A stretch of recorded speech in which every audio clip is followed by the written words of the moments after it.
ನಮಸ್ಕಾರ ಎಲ್ಲರಿಗೂ ಮದರ್ಸ್ ರೆಸಿಪೀಸ್ಗೆ ಸ್ವಾಗತ. ಇವತ್ತು ನಾನು ಮಂಗಳೂರು ಶೈಲಿಯಲ್ಲಿ ಸೌತೆಕಾಯಿ ಸಾಂಬಾರ್ ಅಥವಾ ಕೊಬ್ಬೆಲ್ ಹೇಗೆ ಮಾಡೋದು ಅಂತ ತೋರಿಸ್ತಾ ಇದ್ದೀನಿ. ಬಿಸಿ ಬಿಸಿ ಅನ್ನದ ಜೊತೆ ತಿನ್ನೋಕ್ಕೆ ಇನ್ನೂ ತುಂಬಾ ರುಚಿಯಾಗಿರುತ್ತೆ. ಹಾಗಾದ್ರೆ ಬನ್ನಿ ಇದನ್ನು ಹೇಗೆ ಮಾಡೋದಂತ ನೋಡೋಣ. ಮೊದಲಿಗೆ ಮಸಾಲೆನ ರೆಡಿ ಮಾಡ್ಕೊಳ್ಳೋಣ. ಇಲ್ಲಿ ಒಂದು ಪ್ಯಾನಿಗೆ 1 ಸ್ಪೂನ್ ಅಷ್ಟು ಎಣ್ಣೆ ಹಾಕೊಂಡಿದ್ದೀನಿ. ಎಣ್ಣೆ ಸ್ವಲ್ಪ ಬಿಸಿ ಆದ್ಮೇಲೆ 2 ಸ್ಪೂನ್ ಅಷ್ಟು ಕೊತ್ತಂಬರಿ, ಅರ್ಧ ಸ್ಪೂನ್ ಅಷ್ಟು ಜೀರಿಗೆ, 1/2 ಸ್ಪೂನ್ ಅಷ್ಟು ಮೆಂತೆ, 1 ಸ್ಪೂನ್ ಅಷ್ಟು ಉದ್ದಿನಬೇಳೆ, ಸ್ವಲ್ಪ ಕರಿಬೇವು ಹಾಕ್ಬಿಟ್ಟು ಹುರ್ಕೊಳ್ಬೇಕು. ಇದನ್ನ ಕೆಂಪಗಾಗುವವರೆಗೂ ಹುರ್ಕೊಂಡ್ರೆ ಸಾಕು. ನೋಡಿ, ಇವಾಗಿದೆ ಕೆಂಪಗಾಗಿದೆ ಸ್ವಲ್ಪ. ಇದನ್ನೀಗ ಒಂದು ತಟ್ಟೆಗೆ ಹಾಕೊಳ್ತಾ ಇದ್ದೀನಿ. ಇಲ್ಲಿ 8 ರಿಂದ 9 ಬ್ಯಾಡಗಿ ಕೆಂಪು ಬ್ಯಾಡಗಿ ಮೆಣಸು ತಗೊಂಡಿದ್ದೀನಿ. ಇದಕ್ಕೆ ಸ್ವಲ್ಪ ಎಣ್ಣೆ ಹಾಕ್ಬಿಟ್ಟು ಇದನ್ನು ಅಷ್ಟೇ 1-2 ನಿಮಿಷ ಚೆನ್ನಾಗಿ ಹುರ್ಕೊಳ್ಬೇಕು. ನೋಡಿ, ಈ ರೀತಿ ಹುರ್ಕೊಂಡು ಅದೇ ತಟ್ಟೆಗೆ ಹಾಕೊಳ್ತಾ ಇದ್ದೀನಿ. ಇಲ್ಲಿ 1 ಕಪ್ನಷ್ಟು ತೆಂಗಿನ ತುರಿನ 1 ನಿಮಿಷ ಹುರ್ಕೊಳ್ತಾ ಇದ್ದೀನಿ. ಇದಕ್ಕೆ ಸ್ವಲ್ಪ ಅರಿಶಿನ ಹಾಕ್ಬಿಟ್ಟು 1 ನಿಮಿಷ ಈ ರೀತಿ ಚೆನ್ನಾಗಿ ಹುರ್ಕೊಳ್ಳಿ. ಈ ಮಸಾಲೆ ಎಲ್ಲ ಇವಾಗ ತಣ್ಣಗಾಗಬೇಕು.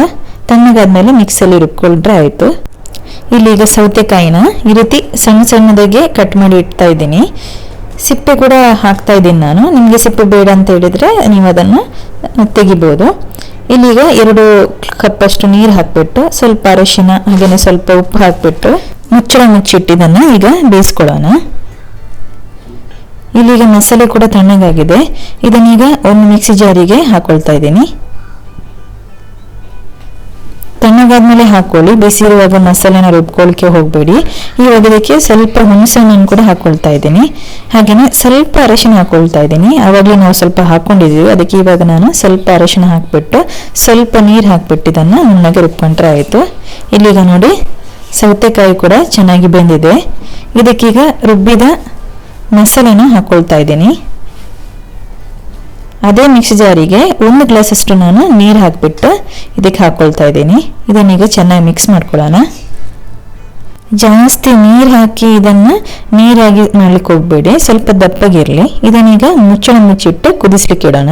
ನೋಡಿ, ಕುದಿ ಬರ್ತಾ ಇದೆ. ಇವಾಗ ಇದಕ್ಕೆ ರುಚಿಗೆ ಎಷ್ಟು ಬೇಕಷ್ಟು ಉಪ್ಪನ್ನು ಕೂಡ ಹಾಕೊಳ್ಳೋಣ. ಆಮೇಲೆ ಒಂದು ಸಣ್ಣ ತುಂಡು ಬೆಲ್ಲನ ಹಾಕೊಳ್ತಾ ಇದ್ದೀನಿ. ರುಚಿ ಸ್ವಲ್ಪ ಜಾಸ್ತಿ ಇರುತ್ತೆ ಬೆಲ್ಲ ಹಾಕೊಳ್ಳೋದ್ರಿಂದ. ಒಮ್ಮೆ ಈ ರೀತಿ ಚೆನ್ನಾಗಿ ಮಿಕ್ಸ್ ಮಾಡ್ಕೊಳ್ಳಿ. ಇವಾಗ ಒಗ್ಗರಣೆ ರೆಡಿ ಮಾಡ್ಕೊಳ್ಳೋಣ. ಇಲ್ಲಿ ಒಗ್ಗರಣೆಗೆ 1 ಸ್ಪೂನ್ ಅಷ್ಟು ತೆಂಗಿನೆಣ್ಣೆ ಹಾಕೊಳ್ತಾ ಇದ್ದೀನಿ. ಎಣ್ಣೆ ಸ್ವಲ್ಪ ಬಿಸಿ ಆದಾಗ 1 ಸ್ಪೂನ್ ಅಷ್ಟು ಸಾಸಿವೆ ಚಟ್ಪಟ ಅಂತ ಆದಾಗ 1 ಕೆಂಪು ಮೆಣಸಿನಕಾಯಿ ಹಾಕ್ಬಿಟ್ಟು ಸ್ವಲ್ಪ ಕರಿಬೇವು ಹಾಕಿ ಈ ಸಾಂಬಾರಿಗೆ ಹಾಕೊಳ್ಳೋಣ. ಇದನ್ನ ಬಿಸಿ ಬಿಸಿ ಅನ್ನದ ಜೊತೆ ತಿನ್ನೋಕೆ ತುಂಬಾ ರುಚಿಯಾಗಿರುತ್ತೆ. ನೀವು ಇದೇ ತರ ಮನೆಯಲ್ಲಿ ಟ್ರೈ ಮಾಡಿ, ತುಂಬಾ ರುಚಿಯಾಗಿರುತ್ತೆ.